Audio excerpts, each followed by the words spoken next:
Tom Hand here with Americana Corner. Today we're discussing the Debacle and the River Raisin.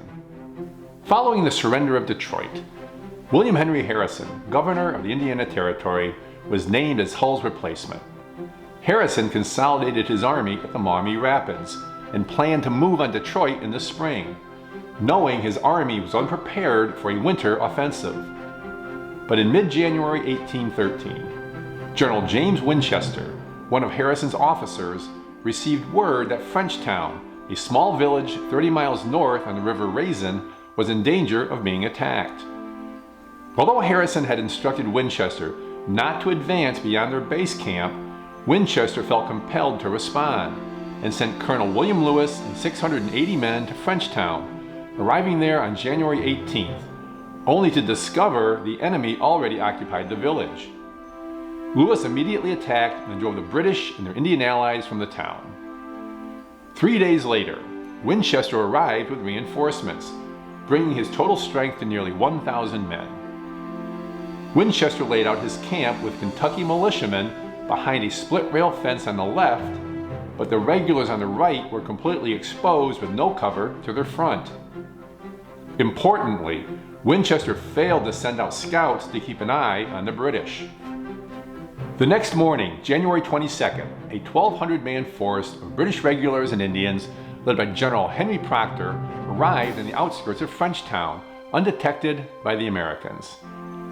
The British attacked at 5 a.m., concentrating on the exposed American position on the right, which broke when ammunition ran out.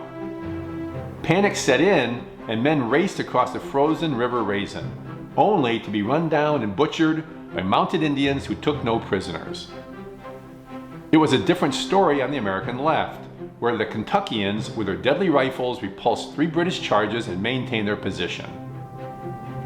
Winchester, who had spent the night in a farmhouse a half-mile behind the lines, made it to the battlefield as the rout on the right was beginning and was captured. Colonel Proctor demanded Winchester surrender his entire force, including the Kentuckians who were holding their own, or face certain slaughter by the Indians, and Winchester agreed, badly shaken by what he had already seen.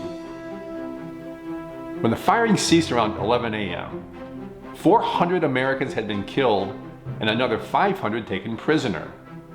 Incredibly, only 33 soldiers from Winchester's command escaped. Colonel Proctor withdrew later that afternoon and, to speed his march, left behind over 60 seriously injured Americans, but with no protection. Later that night, several hundred Indians, most drunk on whiskey, drifted back into Frenchtown and murdered and scalped all the American wounded. The Frenchtown debacle was viewed as a national disgrace, and the pressure grew on Harrison to retrieve the situation in the West. Next week, we'll discuss the British invasion of Ohio. Until next time, may your love of country lead you.